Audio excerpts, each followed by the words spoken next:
Well, here we are. The Anschutz 1761 cheap ammo review. But we'll give you something to go by to start with. Now, this was all shot from a bench on a range on a moderately windy day and shot quickly, or as quickly as I could accurately shoot it anyway, to test for feed and function for practice ammo. Midas Plus feeds and ejects, bolt closes fine, as it does with most of the match stuff. As you can see, an average of 0.55. The R50 came in at 0.44. So that's the figures to remember. That's our expensive ammo comparison. Now the rest of it is as cheap as I could possibly find, to see if there was anything that would work. First up, CCI Mini Mag. As you can see, really didn't like it. With over an inch group, 50 meters, that's pretty shocking. And stiff to feed, or stiff to close the bolt. Next up, with just under an inch, Gecko semi-auto. Fed well, ejected well, bolt closed no problem. But that is I believe an RWS subsidiary or some description, which Anschutz tend to use to test these things. But 0.898, so not very happy with that.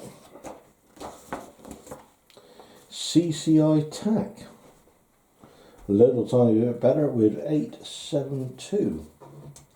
Same issues with that as the CCI Mini Mag, stiff to close the bolt. Next up, Norma Subs, fed perfect. It's not incredibly accurate, with a group size of, or an average group size of 0.784. Nothing rip roaring. Winchester Subs, also fed very nice, no problems at all, with an average group of 0.744. CCI Standard, everybody's favourite no doubt. Very cheap ammo, with a respectable 0.675. Only reason I wouldn't pick that for a practice ammo is I had a couple of failures to eject and feed, and also hard to close the bolt on this. Don't know why, but that's just my findings. Next up, an offering from Eley. Now, all the Eley offerings, fed perfectly, ejected perfectly, no issues at all, other than occasionally a little bit hard to close the bolt. I'm guessing slightly out on the rim thickness.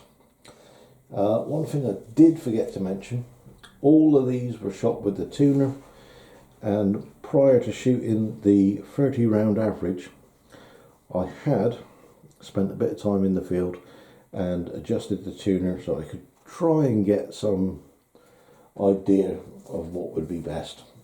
So Eley Force coming in at 0.660. Now this one I think is the real value for money, which is Eley Action. I believe that's about £65 a thousand in the UK,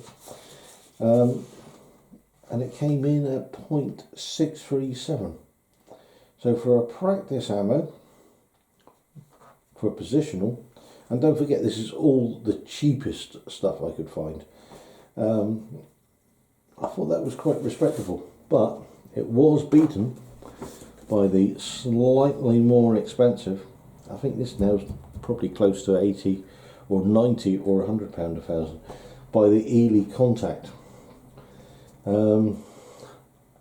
If it wasn't for that one flyer, which was included, as I didn't feel I pulled that, that would have been quite respectable. But it came in with an average of 6 .28, and that's for 30 rounds. Was one little thing I wanted to show you whilst I got you here, was I took it out to 100 on the same day, and there is a wind flag, somebody's made one and left it there, a wind flag on the range at the 75-yard point, which I tried to use. The wind was moderate and switchy, anything from right behind you looking at the wind flag to 90 degrees, and it didn't take a lot. The range is in a bit of a bowl, so it can be a bit difficult there some days, and as usual we got wind in Cornwall. So this was the average for Midas Plus at 100, 0.904 for 30 rounds. Tightest one come in at a very respectable 4.482, so I was dead chuffed with that. Also shot the Midas, the R50, and the average 1.25 inches, just under, which I think at 100 metres is about MOA, but you'd have to check that out, but it's close. And I managed to fluke, or exceptionally good winkles, whichever way you want to look at it. I managed to get a 0.282 at 100 metres. God knows how I managed that. If only I could do that all the time.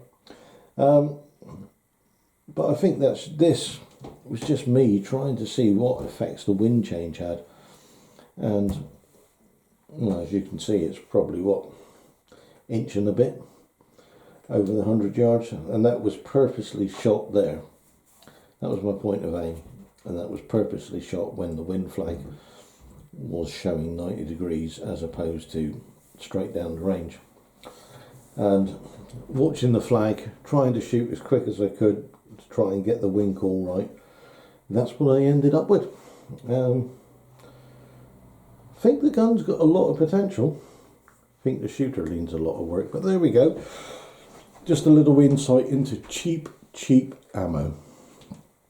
Oh, I am going to follow this up with some medium or mid-range price ammo. I've got some rifle match and some RWS match and RWS club to try. Quick look at it at 50. It does look promising, but it does fall to bits at 100. But I will run exactly the same test because I'm looking for a practice ammo for that. Match ammo, I would say I would definitely run R50 and what's the other one? R50 and long range match has been favourite so far. But there we go.